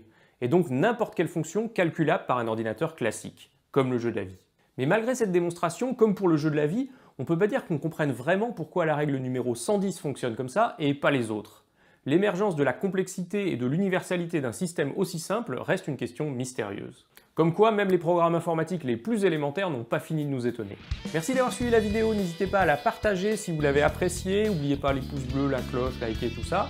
Si vous voulez creuser le sujet comme tout le monde, allez vous abonner à la chaîne de Science Étonnante, c'est juste les actualités de la chaîne, c'est sur Facebook et sur Twitter. Toutes ces vidéos sont hyper bien faites, il n'y en a pas une seule qui est bâclée, c'est juste trop bien. C'est le boss final de la vulgarisation scientifique sur YouTube, c'est lui. On va aller retourner, on va retrouver le fameux timecode. On va retrouver donc le fameux timecode de... Donc c'est 16.08, alors attendez. Hop, hop, 16.08. Hein. Voilà. On va recoder cette règle-là parce qu'elle est... elle est quand même relativement simple à recoder. Et ce qui est bien, c'est que du coup, on va pouvoir regarder un petit peu notre code maintenant. Et ça, c'est intéressant. Alors, dans le code en question, qu'est-ce que l'on a? Donc, on a donc la fameuse map avec les patterns, etc. Donc ça, c'est une map en fait qui fonctionne donc avec les règles qu'on a codées de base, hein, c'est-à-dire les règles du jeu de la vie. Mais je peux très bien détourner un petit peu mon jeu de la vie pour coder juste d'autres règles. Alors, ici, on va pouvoir donc faire en sorte... Alors, ce qu'on va faire, c'est que... Hop, je vais mettre le chat ici, voilà. De bien avoir un goal 3D. Oh oui, oui, il doit y en avoir, oui. De toute façon, il y a plein de choses, en fait. Hein. C'est ça que j'adore avec le jeu de la vie, c'est que... Et les automates cellulaires, c'est que c'est hypnotisant, on trouve toujours de nouvelles choses, en fait. D'ailleurs, ce qui est intéressant, ce serait de pouvoir mixer le live que je vous avais fait donc, sur les algorithmes génétiques, et le jeu de la vie. C'est-à-dire que vous développez en fait vous générez au hasard des structures, et celles qui ont la durée de vie la plus longue, c'est-à-dire celles qui, au bout de temps d'itération, sont encore en vie, ou même celles qui ont juste la durée de vie la plus longue parmi toutes celles qui ont été sélectionnées, vous les prenez, vous les faites se reproduire, et si ça marche, et vous pouvez trouver de nouvelles configurations comme ça, de façon parfaitement automatique et aléatorisé, hein, c'est ça, enfin aléatorisé, oui, randomisé, puisque... Bon. Mais bref, on dit pas aléatorisé, même si techniquement c'est franco-français. Donc, du coup, on va déjà aller regarder donc du côté donc des règles. Hein. Alors les règles donc ici, alors c'est pas du code de malade mental dans le sens où dans le sens où en vérité on s'en fiche un petit peu en fait de la beauté du code ici, même s'il est plutôt rangé. Hein. Mais vous voyez ici le compute là. Compute ici, c'est tout simplement le code qui permet donc de calculer les règles. Donc chaque cellule permet de calculer la règle pour son prochain état. Parce que oui, en fait, hein, dans le jeu de la vie, vous calculez le prochain état de votre cellule, et vous ne devez pas tout de suite lui appliquer cet état. Pour la bonne et simple raison que les autres cellules qui sont ses voisines ont besoin de l'état dans lequel vous étiez au moment de calculer. Donc c'est pour ça qu'ici il y a un next state qui est là. Donc ici, si on regarde bien, normalement donc là on a if this living. Donc ça, vous voyez, ce sont les deux cas. Il y avait donc deux règles. Si ma case est vivante et que il y a entre 2 et 3 voisins vivants, alors ma case survit. Sinon, si c'est en dehors de 2 ou en dehors de 3, et bien dans ces cas-là, ma case meurt. Et ici, du coup, une case vide, si elle a 3 voisins, alors elle est vivante, sinon elle meurt. Donc ça, ce sont les règles de base du jeu de la vie. Donc on va les nommer Game of Life Basic Rules. Et on va donc les commenter. Et ce que l'on va faire, c'est que l'on va donc récupérer, donc ici, il y a toute une partie donc, du code qui permet donc de récupérer les voisins de notre cellule. Donc ici, il y a un petit filtre qui s'opère. En gros, la fonction getNeighbors de l'objet grid 2D de Barista nous permet de renvoyer les voisins et la case en cours. Donc nous, ce qui nous intéresse ici, ce sont uniquement les voisins. Donc ici, on vire en fait la case du centre. Et une fois qu'on a donc nos voisins, on n'est pas forcément obligé d'ailleurs de récupérer uniquement ceux qui vivent en vérité. Hein. Là d'ailleurs, ça fait partie, hop, voilà, des règles du jeu de la vie. Nous, ce que l'on veut, c'est calculer de ligne en ligne. Alors, notre jeu de la vie à l'heure actuelle ne permet pas de process comme ça. Mais du coup, on peut tricher. On peut dire plutôt que d'aller chercher les données qui se trouvent au même niveau que nous, qui vont juste déterminer donc l'état de notre cellule au tour d'après, nous ce qu'on va faire, c'est qu'on va aller chercher les voisines du dessus, ce qui permettra de déterminer l'état de la case en dessous. Et donc ce qui est intéressant ici, c'est qu'on va donc faire ça. Donc dans nos voisins, on a le top left, le top right et le top center. Donc on a these neighbors, donc du coup grid get neighbor. En vérité, je vais tout simplement neighbors length est égal à 0. Tac, tac, tac. Voilà. On va pas filtrer. Oh, si, on va filtrer. Get neighbors. En vérité, je veux juste ça. Ce qu'on va faire, c'est qu'on va boum, boum. On va dupliquer, on va dupliquer pour préserver notre code de base. Mais en gros, ça, ce sont les règles de base du jeu de la vie. Nous, on a juste besoin donc des voisins. Alors oui, les voisins ne sont pas systématiquement recalculés, hein, ça ne sert à rien. C'est pour ça qu'on gagne également de la performance. Hein. C'est pour ça que là, j'ai un petit cache pour les voisins. Donc ici, on va donc aller chercher donc les voisins. Hop, hop. Et donc ici, c'est this neighbors. Là, ici, on ne va pas spécialement filtrer, en fait. On ne va pas spécialement filtrer, donc object keys, blablabla. Donc ici, ce que l'on va faire... Ah, si on peut filtrer, Alors, const neighbors, donc ici, donc this neighbors. Alors, on va mettre le top left en premier, le top center en deuxième, le top right en troisième, histoire d'être tranquille. Donc ici, c'est juste 3 cases. Donc ici, c'est neighbors.topLeft, neighbors.topCenter, top du coup, et neighbors.topRight. Ok, super. Donc ici, notre fameuse règle. Si on reprend donc le jeu de la vie ici, on dit que si les 3 cases sont pleines, et si les 3 cases sont pas pleines, alors ça renvoie du blanc, sinon tout le reste, c'est noir. Eh bien, voilà ce qu'on va faire. On va donc compter. Donc, let count est égal à 0. Count plus égal. Neighbors. Donc, this neighbors, on va mettre 0.living. Donc si la case est vivante, bah, on lui rajoute 1, sinon on lui rajoute donc 0. Et on fait la même chose donc pour les 3 voisins. Hop. Voilà. Donc si count est égal, si count est égal à 0 ou count est égal à 3, c'est notre fameuse règle. Hein. Alors dans ces cas-là, this.nextState est égal donc à false, donc du blanc, elle meurt. Sinon, this.nextState est égal à true. Et voilà. Et là, on a notre fameuse règle. Donc j'imagine que ça va bien se passer, hein. On va vérifier. Et on va vérifier si ça se passe exactement.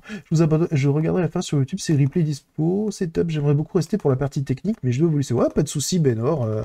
T'inquiète, oui, je mettrai le live. D'ailleurs, j'ai le live sur Pac-Man à terminer de monter et à mettre en ligne, donc je mettrai également le jeu de la vie en ligne. Donc ici, on a notre fameuse règle qui a été donc apportée. Donc on y va. On va relancer donc la compilation. Boum. Allez, faut compiler maintenant. Alors, c'est là où on va voir vraiment à quel point on peut être... Allez. Parfait. Bon. Maintenant qu'on a ça, on va pouvoir prendre notre jeu de la vie, relancer. Voilà. Et on va donc mettre 3 trucs comme ça. Et c'est parti. J'ai l'impression que ça fonctionne pas des masses. Alors, il y a une erreur. Reading living. Ah, d'accord. Oui. This neighbors point top left. This neighbors point top left. Donc, si neighbors... Alors oui, il faut pas que neighbors... neighbors.0. Alors, attends. This neighbors... Alors, attends. Ce qu'on va faire, c'est que... neighbors... Donc... Ici, si this... Oui, parce qu'on peut être en fait au bord de la map. Et du coup, bah, les neighbors sont à 0. Donc ici, si celui-là est égal à nul, alors en règle générale, on met this.nextState. On n'a qu'à dire que c'est false et puis tant pis. Voilà. On va recompiler. En gros, le bord de map ne va pas être utilisé. Hein. Il faut pas... Là, on recode un petit peu comme on peut rapidement, histoire de profiter du jeu tout de suite.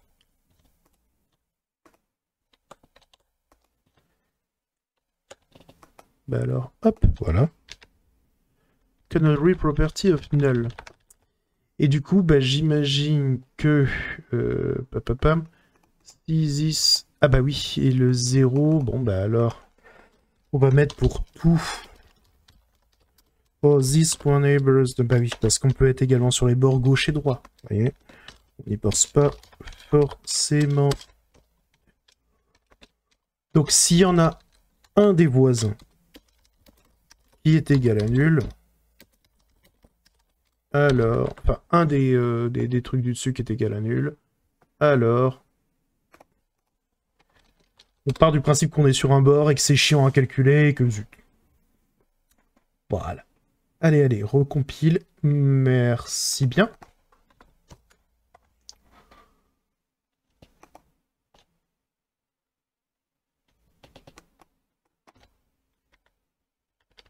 Mais où est le problème ici?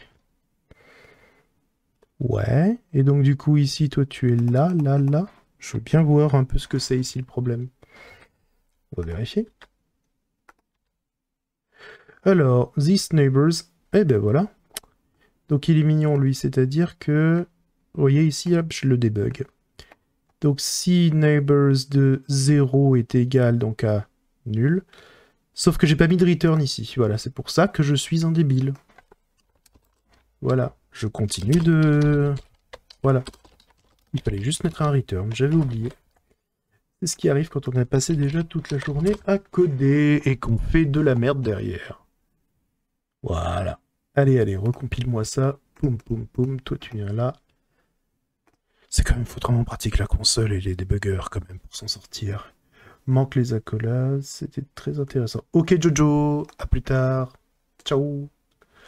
Alors, on relance. Voilà. Donc là. Hop. Et là, comme vous pouvez le voir ici, hop, ça développe quelque chose. Alors, le truc, c'est que normalement, on est supposé en fait ne pas effacer le reste. Donc, ce que l'on va faire, c'est que on va mettre un état comme quoi on est passé. Alors du coup, ce qu'on va faire, c'est qu'on va juste prendre ça. Il n'y a plus besoin du neighbors ici. On va pas se prendre la tête. Bam. Hop.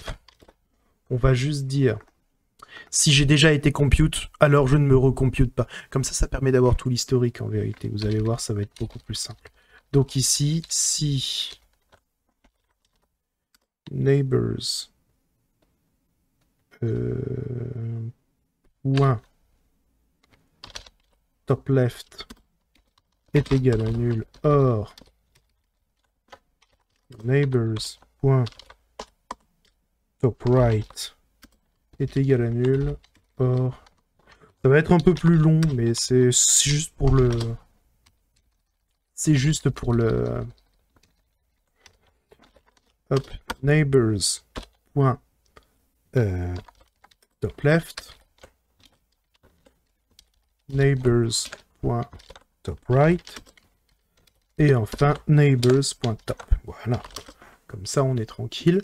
Alors, maintenant, ce qu'il nous faut, c'est dire if this. Donc, ça, c'est si on a... ça, c'est si on n'a pas déjà été computed. Mais par contre, si on a déjà été computed, on n'a qu'à mettre ça. Alors, du coup, on n'a qu'à créer donc une petite this computed est égal à false par défaut. On met une propriété. Donc, si this computed, alors, on fait juste un return.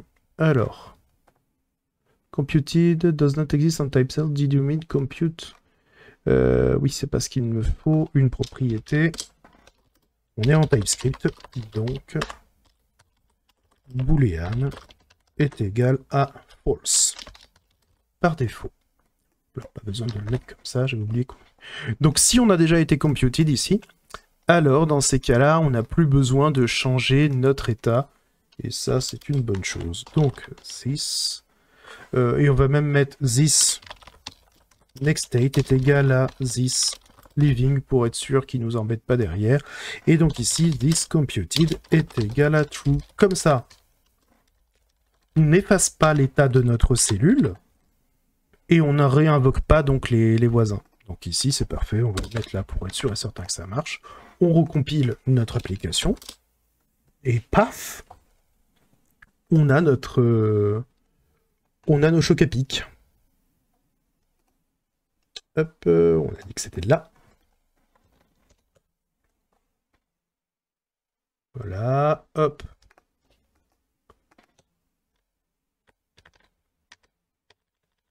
Ah. Si déjà on a été computed, boum boum boum. Alors, si on a été computed, on ne bouge pas. Ah oui.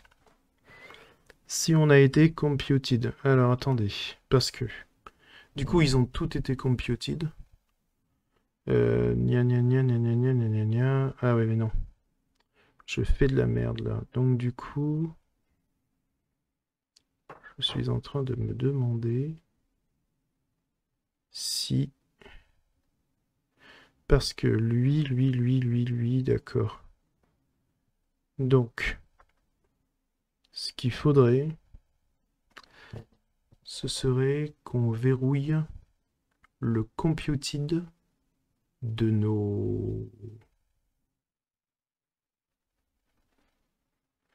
Parce qu'en fait, là je suis en train de toutes les faire computer en une fois. Et en fait, il faut pas.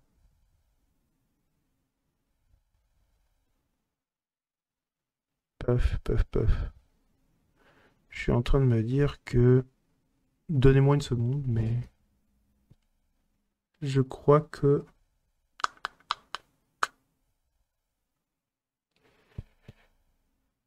Ouais. Parce qu'en fait, le problème, c'est que du coup, ça réunit à chaque fois le sommet de la pyramide. C'est pour ça qu'on sauvegarde pas le truc. Mais du coup, si on compute le truc... Nous, ce qui nous intéresse, c'est si on a un next state quelque part.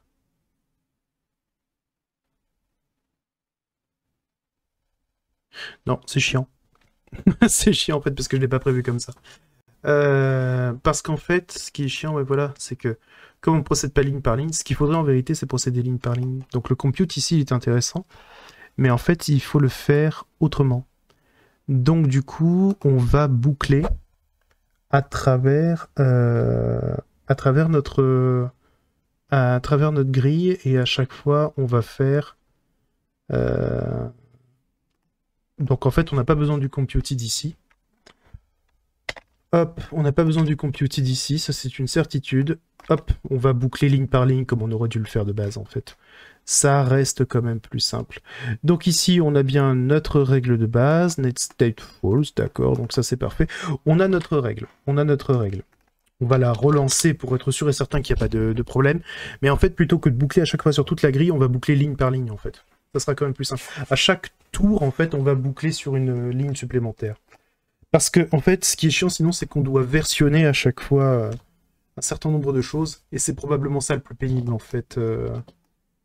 Parce que là, vous voyez, le problème, c'est que on efface à chaque fois le sommet de la pyramide, parce que le fait est que le sommet de la pyramide, en lui-même, il tombe mal. Enfin, il prend en compte des données soit qui n'existent pas, soit qui existent, en fait. Et donc, du coup, en fait, ça passe à chaque fois le données de la pyramide, et du coup, on versionne pas le truc. C'est pas grave, hein. Nous, ce qui nous intéresse ici, du coup, c'est d'avoir cette règle qui marche, mais à chaque tour de boucle, ce que l'on va faire, c'est que l'on va donc progresser d'une ligne. Donc ici, on va juste noter la ligne, let num row, ou current row, number. On va la mettre donc à 0. Donc grid for each, donc non, ici c'est pas grid for each, au contraire, c'est plutôt grid, donc get. Donc on a... alors attendez, parce que grid get data, c'est... Voilà. Donc ici, si on regarde bien ce que ça nous renvoie, c'est censé nous renvoyer donc un tableau de nul ou de cell, d'accord. Donc ici, const rows est égal à ça. Et donc du coup ici, on va donc prendre const my row est égal donc à rows de current row. My row. Donc ici, là c'est my row.forEach cell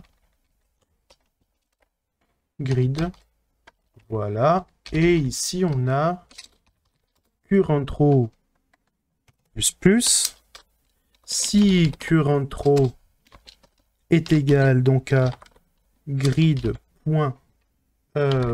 Supérieur à grid point num rose. Alors le num rose, voilà. Alors dans ces cas-là, c'est qu'il faut retourner à current row est égal à grid point num rose moins 1. Voilà. Faut surtout pas dépasser ça. On part de 0, on va arriver là. Normalement, on va faire ça ligne par ligne. Et comme on reset pas à chaque fois la ligne en question, bah, ça devrait le faire. On fait que le compute en fait ligne par ligne à chaque fois. Alors c'est un petit peu bancalouné, hein, parce que honnêtement je me suis pas trop pris la tête à savoir si c'était ok ou pas. Mais je pense qu'on est bien. Alors oui, donc lui, le truc c'est que il efface les lignes par rapport à son voisin. Alors, du coup ce que l'on va faire, c'est que maintenant, quand on a le top left ici, on va dire que next state est égal à this living. Voilà. Lui reste dans l'état dans lequel il est. Il se redéfinit pas par rapport à un parent nul, parce que sinon, vous voyez, ça efface directement la première ligne. Garder en mémoire la ligne précédente. Non, c'est chiant de garder en mémoire la ligne précédente à chaque fois. C'est pénible. C'est pas ça qu'on a envie de faire. Ça demande trop de RAM. Alors qu'en fait, on peut juste process ligne par ligne. Le but du jeu, c'est pas encore de... c'est de tricher le moins possible quand même. Hein. Là, on définit juste une autre règle. Voilà. Hop, hop.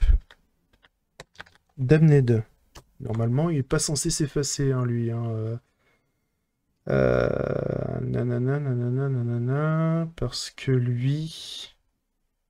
Alors, attends. Bah, du coup, lui, on va le mettre là, comme ça. Voilà. Il fallait le faire démarrer... Il fallait le faire démarrer au bon endroit. Vous voyez? C'est beau, hein.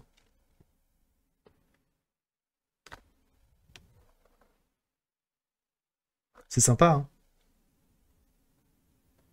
Je trouve ça super, super drôle, en vérité. On va le redémarrer, on va le redémarrer ici. Donc, alors, attendez. Hop, on a dit... Là. Là.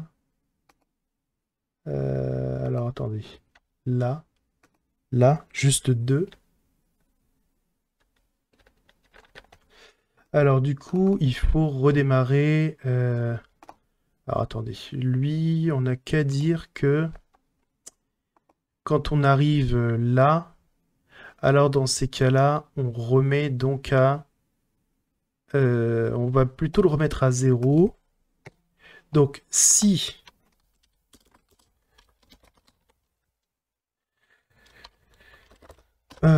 voilà, donc là normalement on devrait pouvoir s'en sortir. Donc ici on le remet donc à 0. Ici, voilà. Et donc quand on fait clean cells, bah là on n'a qu'à dire que current row est égal à 0 aussi, histoire de s'en assurer. En tout cas c'est joli, hein. Très intéressant de pouvoir voir les automates prendre vie comme ça. Ce qu'il faut maintenant, bah, c'est essayer d'autres choses, hein. C'est... Hop. Donc là, ici, on va essayer une config avec seulement 2. On va voir ce que ça donne. Vous voyez, 2 seulement. Hop. Ça marche aussi. Hop. C'est beau, hein. En tout cas, je trouve ça super beau. Alors, attendez, je vais regrouper tous mes onglets. Parce que là, comme on peut le voir... l'évolution de cette règle à partir d'une simple voilà. initiale. Vous connaissez peut-être cette figure, on l'appelle le triangle de Sierpinski. Et c'est un exemple bien connu de structure trans. Et voici son évolution. Alors, hop.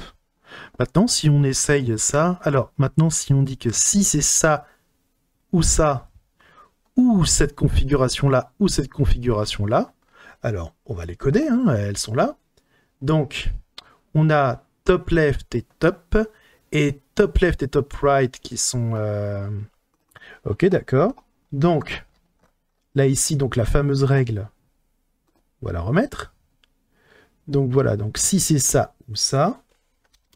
Par contre, si neighbors.topleft.living and neighbors.top.living, alors next state est égal à false, et si neighbors.topleft.living and neighbors.topright.living, alors on a aussi next state est égal à false. C'est bien ça, hein, je crois. Hein. Si on regarde bien, oui, voilà, tout à fait. Donc du coup, voyons voir un petit peu maintenant ce que ça donne. On va recompiler. Donc les automates cellulaires, hein, vous voyez, hein, c'est quand même une sacrée aventure, c'est quand même marrant. Donc là, vous voyez, je vous ai mis une grille et tout à disposition, vous pouvez jouer avec. Enfin bref, il y a plein de choses qui sont assez intéressantes à expérimenter. Alors, hop, ça, ce qu'on va faire, c'est qu'on va le mettre... On va le mettre ici, comme ça, à chaque fois que je change, je pourrai soit vous regarder... J'adore la règle 126. Alors, la règle 126, on va l'implémenter après, si tu veux. Donc ici, on relance. Donc ici, hop, on prend donc... Voilà. Et voici son évolution. Donc ici, on va prendre donc une règle. On va prendre une règle. Hop, hop. Tiens. Comment elle évolue, cette règle-là? Hop, ben voilà. Comme on pensait. Donc là, vous voyez, hein, là, ça longe le bord et tout. Et donc, du coup, hop, ça ne fait que progresser. Mais là, vous voyez, hop là. Bon, moi, c'est parce que je ne les fais pas poursuivre à l'infini. Donc, vous voyez, hein, ça donne quelque chose d'autre. Mais en vérité, il faudrait que je le fasse démarrer du centre. On semble avoir des structures relativement régulières. Je vais le faire démarrer au centre, en fait. Ça sera plus simple. Hop. Donc, ce qu'on va faire, c'est qu'on va mettre juste deux trucs ensemble. Hop, vous voyez, donc là, ça vient remplacer. Hein. Hop. C'est fort, hein? C'est pas beau, ça? Franchement, c'est stylé. Hein. Si on reprend ça, du coup... Attendez, hop, on va le reprendre. Pam, pam, pam. Et hop. Très sympa. C'est beau comme tout. Alors, la règle 126, tu disais. Et de l'autre, ça semble totalement aléatoire. On peut même s'en servir comme générateur aléatoire, règle numéro 110. Et alors, elle diffère de la règle 126, hein, celle du triangle de Sierpinski. Ah oui, du triangle de Sierpinski, on l'a déjà fait du coup. Si on étudie son évolution que par un seul changement que voici. Alors du coup, il faut que ce soit top right et top qui soit non living pour que ça donne ça. D'accord. Alors du coup, on a dit que c'était ça, donc top right, top right, top right, non living et top non living. Et ça donne ça. Bah, on va voir maintenant, il n'y a plus qu'à recompiler. Hein. Donc vous voyez en fait, hein, à partir du moment où on a un système de grille, on a tout ce qu'on veut, on peut en fait s'amuser à jouer avec, avec notre map. Hein. C'est assez intéressant. Hein. Donc ici, là, hop, on va le prendre. On va le prendre. Et hop. Vous voyez, ça ne se développe que d'un côté. C'est marrant, hein. Donc du coup ici, bah alors attendez, on va le reprendre, hop, voilà, on va le faire développer depuis le milieu et depuis le bord, hop, c'est assez beau, hein. Que dalle d'un côté et tout de l'autre. C'est beau comme tout. Alors, c'est vrai qu'après, j'ai pas mis assez de lignes. Hein. On pourrait clairement en avoir plus. Alors, le problème, c'est qu'au bout d'un moment, ça va finir par être un petit peu trop pour la carte graphique. Mais allez, on y va. On va aller prendre 100 millions. On va rajouter des lignes en plus. Hein. Boum. Donc là, voilà. Donc là, on a 60 draw call. Mais pas non plus un truc... Alors attendez, j'ai peut-être un peu trop... C'est pas le nombre de colonnes qui est intéressant ici, c'est le nombre de lignes. Donc du coup... Hop. C'est tout l'inverse qu'il faut faire.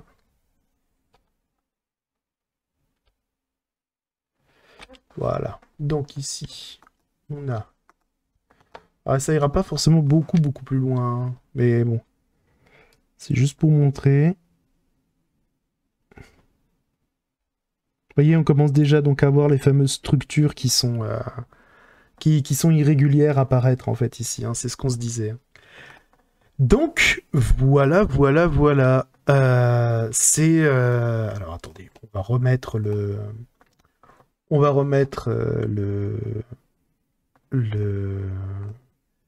la partie du truc donc, qui nous intéresse. Et donc du coup en fait. Au niveau donc des automates cellulaires, c'est... Voilà.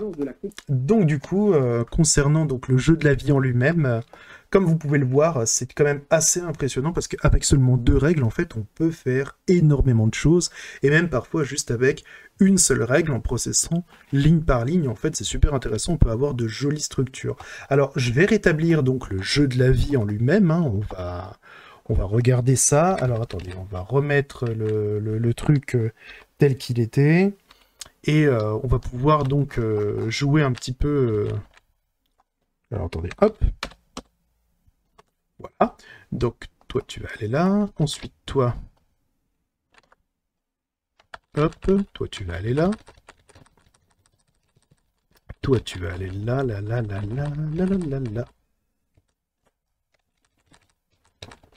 Voilà, et puis bah toi, hop, on va te décommenter et tu vas pouvoir retourner dans ton état de base. Hop, là ici, je vais revenir donc aux règles du jeu de la vie, telles qu'elles sont.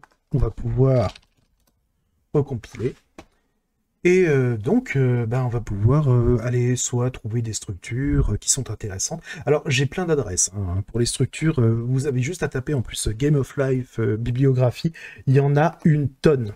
Il y en a genre vraiment une tonne. C'est assez hallucinant. Donc là, par exemple, hop, je reprends, hein, je reprends le truc. Donc voilà. Là, on a de nouveau notre jeu de la vie.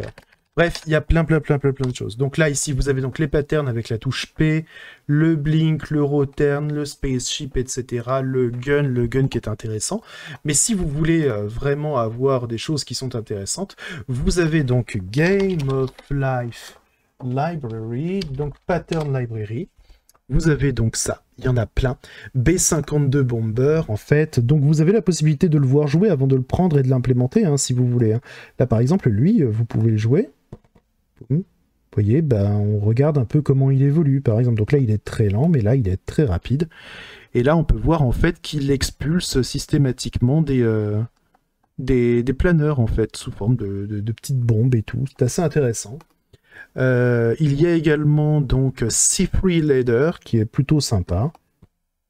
Hop, donc vous voyez un peu, c'était un escalier qui se convertit en clignotant. Diagonal Spaceship, tiens oh, ah, toute une liste de spaceships, super intéressant ça, je n'avais pas vu ça. Voilà, vous voyez un peu tous ces spaceships là. Donc ça ce sont que des vaisseaux spatiaux quoi, c'est stylé. Et là, ils laissent derrière eux les débris et tout, ils explosent et tout, c'est super bien foutu. Enfin, voilà, bref, amusez-vous avec. Des bisous, je vous dis à plus tard, et puis bah, tchou.